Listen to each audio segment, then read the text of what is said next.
How's it going, everybody? And welcome to episode 202 of Master My Garden podcast. Now, this week's episode, I know a lot of you listeners are going to enjoy because it's with Anya Lautenbach. And Anya is sort of famous online in terms of her Instagram account. She's Anya the Garden Fairy. And I know from what a lot of you guys, the listeners, share that you follow Anya and her brilliant tips online, because I often see you sharing them and I often hear you speaking about her and I suppose taking inspiration from her. So Anya has a new book coming out, The Money Saving Gardener. It's out on pre-order now, available for delivery in February 24. And it is, I think, exactly what it says on the tin, The Money Saving Gardener, and all the tips that come with it. But as I say, I know a lot of you guys follow Anya, would take inspiration from Anya. And I know from watching what you guys do on your stories as well, that you are learning and sharing along the same lines as Anya. So Anya, you're very, very welcome to Master My Garden podcast. Oh, thanks so much for such a lovely introduction and for inviting me.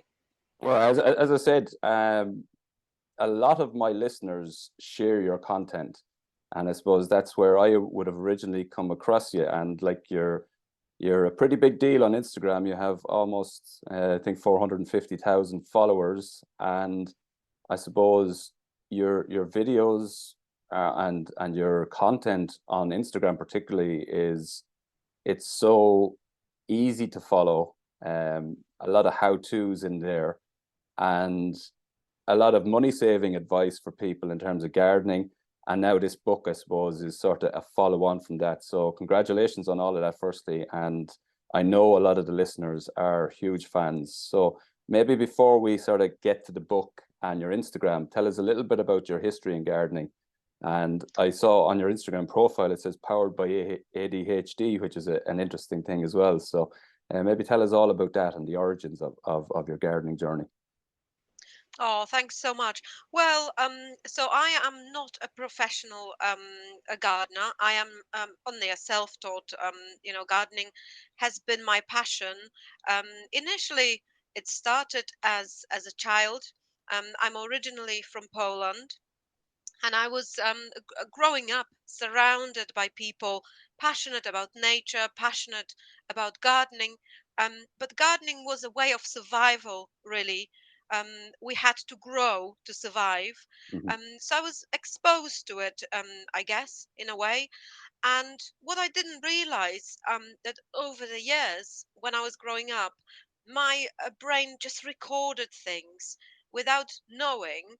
Later in my life, when I found myself facing challenges, serious challenges, I went back to my own roots. Mhm. And I realized that I had a knowledge I didn't even know I had. Okay. As you mentioned, my videos and my propagation, I got introduced to propagation by my mom when I was a little girl, and I was obsessed for a long time. Everywhere I went, I traveled for quite a while, but everywhere I went with cuttings. Okay. And when later I found myself in a challenging situation, I simply started propagating again and creating a garden by propagation. And so you found relief in that, and I suppose it's horticultural therapy in a way, which is well known to relax and calm people and all of that. So that's you were drawn back to that during a challenging time. Is that yeah, Yes, brilliant. totally. It was, and I'm very passionate about mental health. And as you have just mentioned, ADHD, because I myself have been diagnosed with ADHD and traits of autism. Um, I understand so well the connection between neurodiversity, mental health, and the horticulture. And what I realized is that when you propagate, because propagation is the main kind of a topic that I'm so passionate about, when you propagate, you feel like you are in control. And we are facing as humanity, we are facing so many challenges, whether that is the news or climate crisis, and things can make us be out of control, which then directly relates to anxiety, can be depression. But when you propagate, it's almost like your own little world, and you are in control. And propagation means progress, propagation means new life, and you are in control. And it's so powerful and so good for your mental health. Yeah, it's amazing. And I suppose there's a grounding effect in gardening and propagation. Obviously, you're talking about the control side of, taking cuttings or sowing seed. You're in control of the elements that go in there, and then the successful outcome obviously is morale boosting and so on. But there's definitely a grounding in gardening that I'd even notice myself, especially if you have days where you're spending a lot of time on computers, you get a bit wired. And like Saturday was a prime example for me. Last week I had an extremely busy uh, computer-based week, and Saturday was just a day in the garden, cutting hedges, uh, planting garlic and onions and all of that. And it was just, you'd be a different person at the end of the day than you would have been at the start of the day. So there's a huge grounding effect in gardening, obviously, as well. That's really helpful.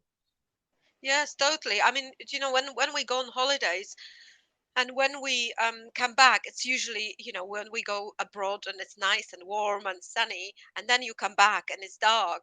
But I always have something to look forward to, because as soon as we arrive in our drive, and I still have my suitcases in the car, but the first thing, I just run to my cuttings and my seedlings and just quickly check the progress.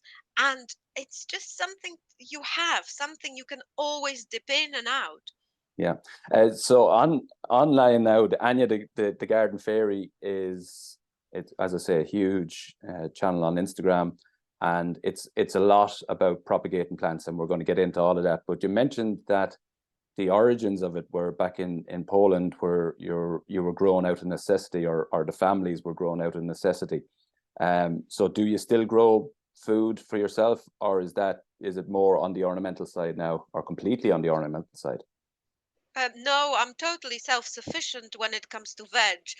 And I definitely want to start sharing more content about edible side of the garden.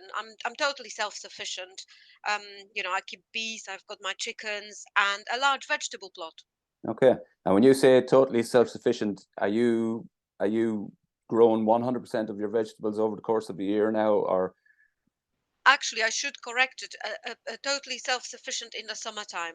It's yeah, very difficult. It's very difficult. I mean, in Poland, we used to grow all our food and we stored it as well, because yeah, there was nothing in the shops. Um, it's difficult to do it in the winter time, but yeah. So in the summertime, I'm totally yeah? self-sufficient. No, that's what I was thinking there, because I have friends who are from Poland, and certainly here in Ireland, we don't have a great history of how we store food and fermenting and pickling. We're very good at growing, and that's an element that we're probably not as good at. And I know I've Polish friends, and they're exceptionally good at storing, pickling, fermenting, and all that sort of thing. And it was just interesting to know where you're doing a lot of that at this point in time. Um, Yes. Yeah. No. We were like hamsters in Poland. um, as I say, it's mostly on the ornamental side now that you're currently basing your page on and your new book on. So it's a lot of propagation tips mainly. Maybe take us through that and your own gardening journey, because I think from reading your story, when you were starting into gardening, you were starting with, from a financial perspective, there wasn't a big budget to spend on it, so you had to find these ways of doing it yourself. So maybe just tell us a bit about the story and how you came into the propagation part of it. Yeah, so I was lucky to have a large garden, but there was nothing growing in it. So I've got about half an acre, and the developer, as they always do, got rid of absolutely everything that was growing in this garden. There was absolutely no ornamental Nothing, really nothing. And when I found myself in a challenging situation, and I do share this story on my own Instagram, um, it all started when I discovered that my sister had a baby, and the baby was born with serious genetic issues, and Okay. we knew it's terminal. And again, back to your mental health, or the mental health side of my Instagram and just what I do, I was so desperately sad and just heartbroken. Hmm. At that point, I didn't plan to create a garden because I had a full-time job in sales. I had a toddler, a newborn. Later on, I had a toddler and a newborn. Life was busy, but the only accessible thing was the garden. Hmm. And again, it was almost like going back to my roots.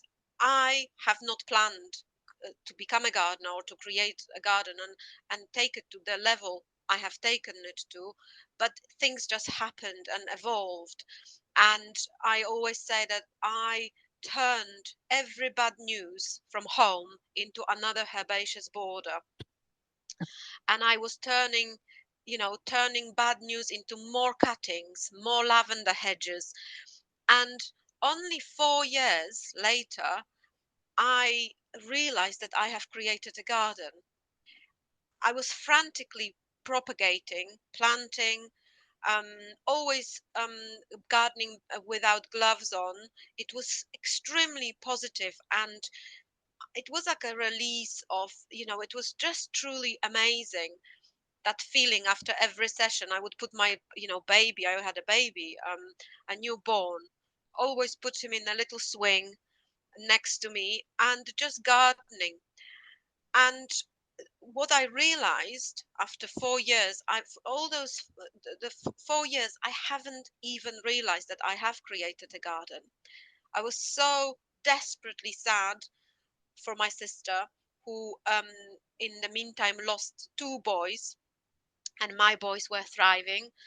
I was so desperately sad that I actually haven't noticed that I have propagated thousands of plants and I have created a garden. Yeah. So you kind of gone And into on autopilot. Totally.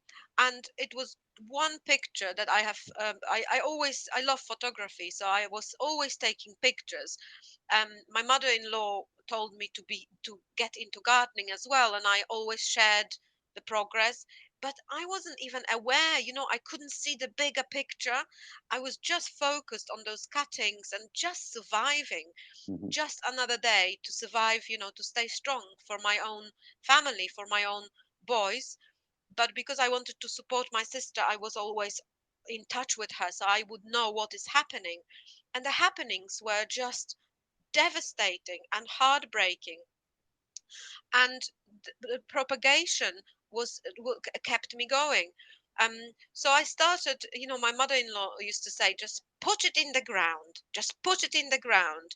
So as soon as you would divide a plant or just put it in the ground, and I would see the progress, the plants growing. And gradually, I sometimes think there was some sort of magic involved in what I was doing, because I am not a professional gardener. Yes, I have been witnessing people gardening, but how on earth did I manage to propagate thousands of plants without spending any money and create a garden? It was truly amazing. Yeah, and I suppose as you've taken these cuttings, divided these plants, sowed the seed, and it's evolving into a proper garden, as you said, after 4 years, and all of the beauty and I suppose pride that comes with that. There was, I guess, a sense of, how would you call it? You were coming to the end of a cycle with a really positive feeling, which was your garden, and that probably helped as well. Yes, totally. And that was, when I realized what I have created, that was the day where I just thought I can actually inspire other people. I can share, I can share my knowledge, my, the legacy of the previous generations. um, people that are now gone, like my own grandparents, my mother-in-law, but they have given me all that knowledge that I can now pass on to the next generation. And whether that is my social media, you mentioned Instagram. I'm also my biggest social media channel is Facebook, where I have nearly 700,000 followers.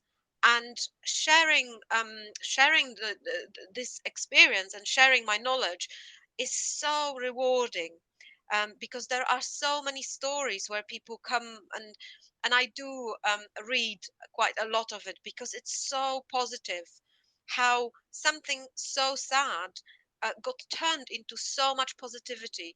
Not only I have created a garden, my sister has created a garden, and thousands of other people around the world.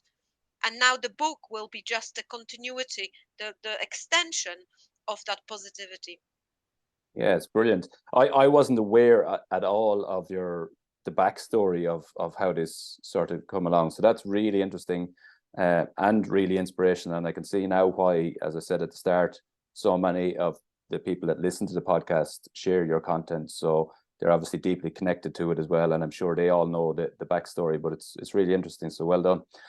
In terms of the book, let's have a look at it. It's for pre-order now, available in February 24. So what about the outline of the book? Obviously, propagation is going to heavily feature in it, but take us through the various chapters, any highlights in it, anything that's, really, really different in it. Well, we, as I said, it's all a very practical, full of very easy to follow instructions.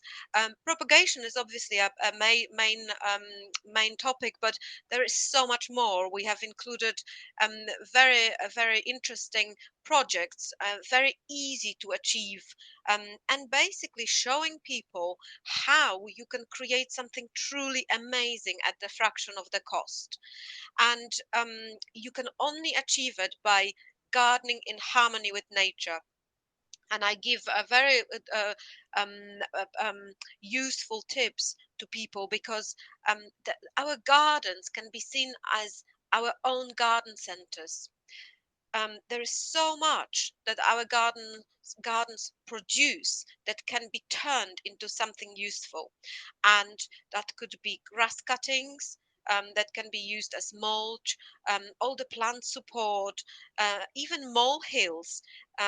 Moles deliver the most amazing topsoil. So instead of seeing them as pests, I just collect all this topsoil and use it for pots, Mhm. and just top it up with a bit of compost, instead of buying bags and bags of compost, because there's never enough of your own compost you make at home. But just simple instructions. A lot of people don't realize that stinging nettles are a fantastic source of nitrogen and can be turned into fertilizers. Comfrey, which grows wild everywhere and is available to anyone, you only need a little bit of water and comfrey leaves, and it's truly amazing. What I have also done is obviously sharing the results on my social media. So when you say you can make a fertilizer, people often struggle to see how can that result in something amazing. And I can prove by sharing the results, which is my garden, how things perform better by making your own fertilizers, using the grass cuttings as mulch. People often say to me, your soil is amazing, but I had clay soil.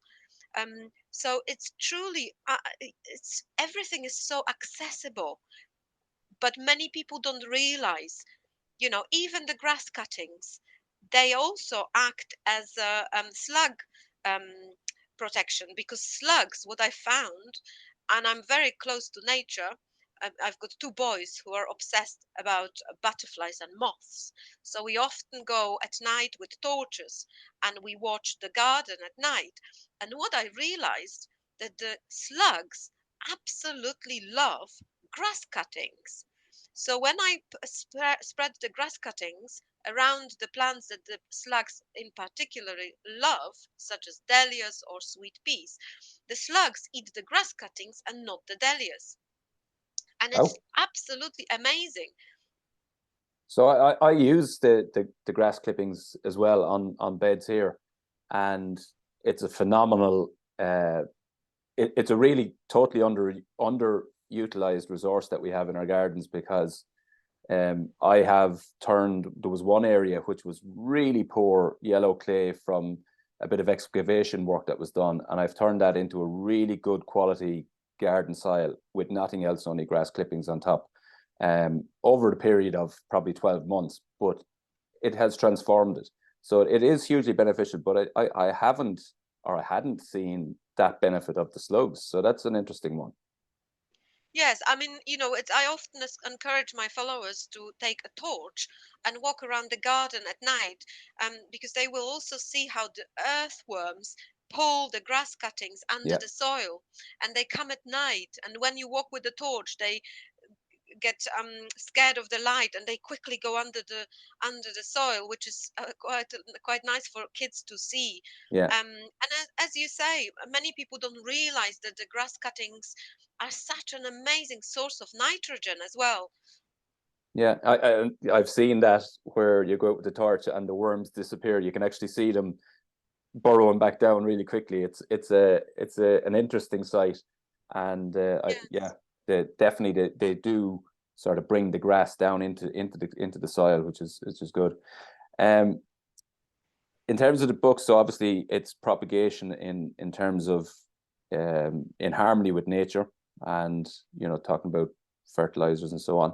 What are the main propagation channels that you're using throughout the book? So obviously you're talking about cuttings and whatnot. So what are the main ones that you're talking about? And you mentioned some projects within the book. Yes, I mean, it's basically the book is simplifying things. I think that this book will be more accessible to people. Perhaps we're obviously using a lot of Latin names when we talk about plants, but I find that many books make things slightly more complicated than they really are. I'm very relaxed about things in the garden, and perhaps this is just because I have created it as a non professional kind of gardener. And I could see that I can create something truly amazing without following too many rules, with being just simply relaxed about it and almost feeling like I'm part of the ecosystem. And I don't take it too serious. If you do something wrong, in fact, there is nothing wrong that you can do in the garden as long as you achieve the right result. So there is never one way. And the book just gives very clear instructions. We obviously had to include loads of, whether that are measurements, and people who follow me on Instagram will know that my video is 1 minute long. So in the book, you will also have extra information which plants can be propagated. So if you, let's say we take roses, I have just shared a video about propagating roses by hardwood cutting in the wintertime, but the book will give you other examples of plants that can be propagated the same way, because a lot of things can happen in the background as you work on other projects. And you have just mentioned projects, so for each season we have included very easy to achieve but spectacular things that you can create using things that are grown in your own garden. And there are things that I haven't shared on social media, which people will be surprised about when they see the beautiful photography of the project. So it's basically using everything that is produced in your garden and turning it into something spectacular. Yeah, it's well, your videos, you've kind of struck the, I suppose, what my thoughts were. Your videos are very simple and to the point, and I agree with you in terms of gardening books. Not all, but a lot of them do make things sound a little bit mystical and a little bit difficult. And Yours are totally the opposite. Your videos, and I'm sure the book are totally the opposite. They are really simplified. And it's funny you mentioned something there in terms of my main growing here is growing your own food. That's I suppose my biggest passion. I have ornamentals as well, but it is mostly growing your own food. But when it comes to ornamentals, it's funny. The names of the various plants and the varieties don't interest me so much at all. I like choosing something that's interesting, that looks different, or that might be a little bit different. But after I've planted, I actually don't care what the name is anymore. It's there for a particular look, for a particular flower. But the name Yes. never bothers me, and I really like, a lot of people are into that, but I'm not. So I find that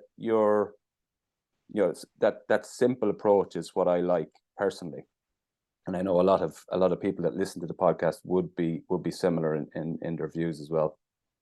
Yes, totally. Oh, thank you. But another thing is that people have to realize that you don't need a gadget for every step of the you make in the garden. People come up with all sorts of ideas. I hardly buy any equipment. I have the most basic equipment, and in the book I mentioned that one of my favorite tools is a stick that has been sharpened by my son, and it really is the case. I don't have any sophisticated equipment. I've got a good lawnmower because I've got quite a big garden, a lawnmower that is mulching as well. But I hardly spend money on things. And in my book, I say that the day when I have to buy new plastic pots will be the day when I stop gardening. And we all know that that will never happen because there are so many pots on this planet. I just need to find my way to them. Okay. So what are your top tips for someone who's looking to get started with propagation? What would you find to be the easiest starting point? Obviously, you have cuttings, you have sowing of seed, you have division, and so on. So there's so many. But if you say somebody who's starting from scratch, who's never done it before, what would you say? Would you say sowing seed is the best starting point, or would you think cuttings? I think cuttings are the most rewarding because, again, I believe that we produce dopamine from seeing roots on cuttings, the same as we see a clutch of eggs. It's something positive comes to our mind, and it's so accessible. I would say cuttings because you can actually root so many plants in water, and you can do it on your windowsill. And once you see a result, once you see a success, you want more of it. And I always say that one success will lead to the next. And you can just take a cup of empty cup, put a little bit of water, and cut few stems, or even get them from a supermarket, few herbs, and put in a bit of water. Most herbs can be propagated in water on your windowsill, so you actually don't even need compost. You don't need any trays, just a cup or a glass of water and a few cuttings, and you will be surprised how quickly you get into propagation from that point. Yeah, it builds a, and I find that on the grow your own food side, which, as I say, is my main passion in gardening. And it's the success, the little success that you get from your first harvest, whether that's, it doesn't have to be a big harvest. You're not talking about being self-sufficient for a year, but if you're able to bring in a head of lettuce, some spring onions, and you're able to create a dish with your own salad, there's a kind of a pride and a satisfaction that you get with that, and that becomes infectious, and you're looking for it all the time then. And I do think that's, when it comes to gardening, when it comes to growing your own food, that is a huge part of it, is that little wins start to build. And I hadn't thought of it in the way that you've mentioned, that it's like a dopamine hit, but I guess it is. You're looking for that then, and you're chasing that the whole time. And so, yeah, that's why, as I say, your content is, because it's simple and successful. I think that's why people have sort of followed on from it so much. So the book then, it's out. It's on pre-order only now, so it's quite a big book by the looks of it. I haven't physically got a copy yet, but you've just showed me a copy before we started recording. It's quite a big book, so there's a good bit in it. Yes, we've got 192 pages. And I think it's, every page is packed with so much information. um, I think people will find it useful, and I hope they will be. I'm extremely proud of this book, for many reasons. One, obviously very practical. People will be able to create their dream gardens at the fraction of the cost. It's almost like recipes, how you get to it, how can you achieve it. But what I'm really excited about it as well is the fact that this book is a great tool for me to raise awareness about neurodiversity, about ADHD, mental health, because I only started speaking English 15 years ago, and I couldn't understand anything. And now I'm holding my own horticultural book. And that was only possible because of my neurodiversity, because of my hyperfocus, and because of my ADHD, which is often seen as as something negative, when in fact I believe that ADHD is a superpower, and the book is just a proof of that. And from a medical perspective, has anybody, any doctors or so on, latched onto that that point that you've made, where you see ADHD as a superpower?